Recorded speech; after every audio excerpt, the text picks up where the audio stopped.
უკრაინა რუსეთს მალე ხელოვნური ინტელექტის დახმარებით შეუტევს. პრეზიდენტის ადმინისტრაციის უფროსის განცხადებით მუშაობენ ავტონომიურ სისტემებზე, რომლებსაც დამოუკიდებლად შეეძლებათ სამიზნეების იდენტიფიცირება და მანევრირება. ძალიან მალე ისინი მტრისთვის სიურპრიზი გახდება, განაცხადა ბუდანოვა.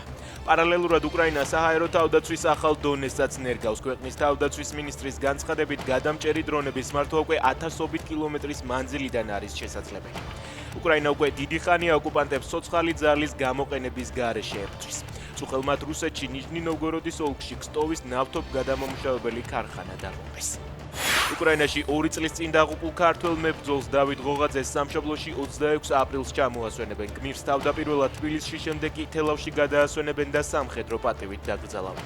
ღოღაძე უკრაინაში 2024 წლის 7 მაისს დაიღუპა. ის ქართული საბრძოლო ქვედანაყოფის შავი არწივის წევრი იყო.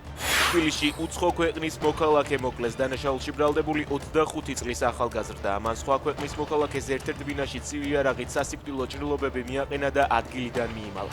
რამდენიმე საათში კი პოლიციას თავად ჩაბარდა და დანაშაული აღიარა. მას 15 წლამდე პატიმრობა ემუქრება. საქართველოში ისევ უამინდობაა. ქვეყნის რამდენიმე რეგიონში თოვლი 24 აპრილსაც მოვიდა. გვიან ღამით თოვდა საჩხერეში ვიდეოებს სოფელი კორბოულიდან ავრცელებენ. გუშინ თოვლი მოვიდა სვანეთში, რაჭასა და ყაზბეგში. საქართველოში ხვალიდან გამოიდარებს.